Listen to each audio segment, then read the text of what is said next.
İskəndər Məcidoğlu Həmidov 10 aprel 1948-ci ildə Azərbaycan Respublikasının Kəlbəcər rayonu Bağlıpaya kəndində anadan olmuşdur. Azərbaycan Respublikasının keçmiş Daxili İşlər Naziri və həmçinin general-leytenantı olmuşdur. 1988-ci ildə başlanan Azərbaycan Milli Azadlıq Hərəkatının liderlərindən biri olub. Zərdüşt Əlizadə və Araz Əlizadə Həmidovun milliyyətcə Kürd olduğunu iddia etmişdirlər. Amma Həmidov bunu təkzib edib, özünün türk milliyyətçiliyindən gəldiyini irəli sürmüşdür. 1965-ci ildə Tərtərdə orta məktəbi bitirmişdir. 1988-ci ildə başlanan Azərbaycan Milli Azadlıq Hərəkatının liderlərindən olub. 1990-cı ildən 1995-ci ilə qədər parlamentin üzvü olmuşdur. 1991-ci ildə Azərbaycan Xalq Cəbhəsinin üzvü olub. 95-ci ilin martında ölkədə xüsusi təyinatlı döyüşçülər ilə hökumət qoşunları arasında silahlı toqquşmalar baş verdi. 17 mart 1995-ci ildə İskəndər Həmidov həbs olundu. Onun həbsi Bakıda Amonçuların qiyamının yatırılması ilə üst-üstə düşdü. Martın 31-də isə İskəndər Həmidovun rəhbərliyi olduğu Bozqurd Partiyasının fəaliyyəti qadağan edilib. 1995-ci ilin sentyabrında keçirilən məhkəmədə Həmidov 1992-ci ilin avqust-oktyabr aylarında 701 nəfər məhbusun həbsdən azad etmək, İstiqlal qəzetinin redaktorunu və əməkdaşını döymək, 400 min Amerika Birləşmiş Ştatları dollarını mənimsəmək və israf etmək ittihamları ilə 14 il müddətində azadlıqdan məhrum edilib. 2003-cü ilin dekabrında əfv fərmanı ilə azadlığa buraxılıb. 2019-cu ilin əvvəlində yaradılan Azərbaycan Xalq Hərəkatının qurucularındandır. 2019-cu ilin mayın 20-sində o səyahəti ilə bağlı Türkiyəyə aparılmışdı. Türkiyədə bir müddət müalicə alan keçmiş nazir sonra Azərbaycana qayıtmışdı. Qardaşı Sərdar Həmidov Tərtər rayonunun keçmiş icra başçısıdır. İskəndər Həmidovun xalqın yaddaşlarında qalan hadisələrindən biri 20 yanvar hadisələrindən sonra SSR Daxili İşlər Naziri Vadim Bakatinə nazirliyin şəxsi heyəti qarşısında "Sənin əlin mənim xalqımın qanına batıb" deyərək ona salam vermir və bu hadisə çoxlu müzakirələrə səbəb olur.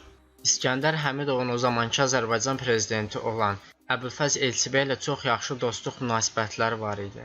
1990-cı ilin oktyabr ayında Azərbaycan Xalq Cəbhəsi nümayəndəsi olaraq Azərbaycan SSR Ali Sovetinə deputat seçilir və İskəndər Həmidov 1991-ci ildə Azərbaycanın müstəqilliyi uğrunda gedən layihəyə səs verən 43 deputatdan biri olur. Xocalı faciəsindən sonra o zamanki Azərbaycan prezidenti Ayaz Mütəllibov istefa verir və sonradan prezidentlik postuna yenidən namizəd olaraq geri qayıdır. Bununla birlikdə xalq ona etiraz olaraq küçələrə yığışır və mitinqlər keçirməyə başlayır. İskəndər Həmidov həmin xalq kütləsinin qarşısına gedir və xalq konstitusiyanı yenidən bərpa edir. İskəndər Həmidov Azərbaycan Respublikasının Daxili İşlər Naziri seçildikdən sonra Azərbaycan Daxili İşlər Nazirliyində çoxlu kadr dəyişikliyi edir. O nazir olmasına baxmayaraq tez-tez cəbhə bölgəsinə nəzarət edir və əsgərlərin əhval-ruhiyyəsi ilə maraqlanırdı və silah-sursat problemini həll etməyə çalışırdı. Tez-tez müharibə bölgələrində olan İskəndər Həmidov 1992-ci ildə Ağdərədə gedən döyüşlərdə minanın partlaması nəticəsində kürəyindən qəlpə yarası alır. İskəndər Həmidovun qardaşı Sərdar Həmidov Tərtər istiqamətində gedən döyüşlərə başçılıq edir və böyük işlər görür və onun rəhbərlik etdiyi Tərtər ərazisi ermənilər tərəfindən işğal olunmur. 1993-cü ilin aprel ayının 16-sında İskəndər Həmidov Rusiya Müdafiə Nazirinin "İskəndər Həmidov istefa versə Kəlbəcəri qaytaracağıq" sözünə görə istefaya gedir. Onun həbs prosesi zamanı 7 müstəntiq ittihamlarda kifayət qədər dəlil tapa bilmədiyi üçün ona açılmış cinayət işini aparmaqdan imtina edir. İskəndər həbs olunduqdan sonra Amnesty International və Avropa Şurası onu siyasi məhbus olaraq elan edir. 2020-ci ildə İskəndər Həmidova ilkin olaraq aorta koronar şuntlama əməliyyatından sonraki vəziyyəti, beyin qan dövranı pozulması, iki tərəfli pnevmoniya ilə ağırlaşmış kəskin respirator, septik şok diaqnozu qoyulub. Sonraki müayinə və müalicə tədbirləri üçün xəstənin mərkəzi klinik xəstəxanaya köçürülməsi qərarı alınıb. 2020-ci ilin fevralın 4-də komaya düşərək suni ventilyasiya aparatına qoşulub. 2020-ci il 26 fevral tarixində uzun sürən xəstəlikdən sonra vəfat etmişdir.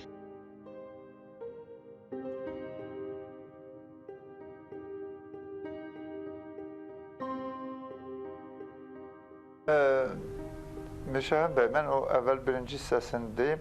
Siz o ki deyirdilər ki, küçələrə çıxmaq mümkün deyildi. Siz özünüz bilirdiniz ki, biz hakimiyyətə gələndə elə idi. 3 aydan sonra, indi nə Allah salamat eləsin, mənfi, müsbət cəhətində biz burada ölçmürük. İskəndərin qoxusundan küçədə söhbət gedirdi. Hamı tökülmüşdü bulvarlara. Hamı küçədə sərbəst gəzirdi. Kim nə edə bilirdi ki? Hansı adam meydan oxuya bildi ki? Mən özüm həmin vaxtları 3 aydan sonra küçədə çıxmışdım, meydanda gəzirdim. Gecə, axşam, səhər, hər bir nəfər elə şey eləyə bilməz. Orada burada bir-iki nəfər bir şey eləyirsə, o saat onun üstünü kəsirdi. Bu insafsızlıqdır. Özü o mənim xidmətim deyil, o İskəndərin xidməti idi. Daxışlar Nazirinin xidməti idi. Öyle şey mi vardı ki, məsəl üçün elə biz onların vaxtında? Biz gələnə qədər elə idi. Biz 3 ayın içində o məsələni həll elədik. Bunu siz özünüz də İskəndər bəyi bəzən də zarafata salırdınız ki, nədir, polis, nə bilim, bazarda İskəndər, nə bilim, kimsə qaçır, kimsə belə edir. Yəni ki, elə bir şey yox odur. İskəndər Həmidov nə istifa verdi Daxili İşlər Nazirliyinə? O, biraz çox mürəkkəb məsələ idi. İskəndər Həmidov mənə dedi ki, Kəlbəcər gedəndən sonra mən özümü mənəvi cəhətdən sınıq hiss edirəm. Artıq öz adamlarıma belə əmr verəndə görürəm ki, əmrim belə yumşaq çıxır. Özümü o iradəni, hiss etmirəm ki, deyim və üstünə durum. Görürəm ki, mənim əmrimin effekti düşüb Kəlbəcər getdiyinə görə. Ona görə mən istifa verirəm. Doğrudan bu lirik, sentimental iddia səbəb oldu ki, prezident öz Daxili İşlər Nazirini istifa versin, göndərsin. Bəlkə də səbəblər var ki, İskəndər bəy onu mənə açıqlamadı. Mən ona imkan vermədim. 2-3 dəfə dedim ki, sən gəl yerinə mavinlərin baxsın, tapşır birinci mavinlə, özün get bir dincəl, gəz. Sonra gəl, yəni işini davam etsin 1 ay. Dedi ki, yox. Getdi bir 3-4 gün fikirləşdi. Sonra gəldi ki, yox, mən qəti qərara gəlmişəm. Açığı budur. Bir dəfə dedi ki, dedim olmaz. Bu gün ağır vəziyyətdə getməməlisiniz, getməməlisiniz. Bu açıq şərtdir. Pəncərədə açıqdır prezident otağında. Pəncərənin yaxınına getdi. Dedi ki, istəyirsən özümü bu pəncərədən atın, mən balalarım yetim qalsın. Sənin məndən nə qəsdin var?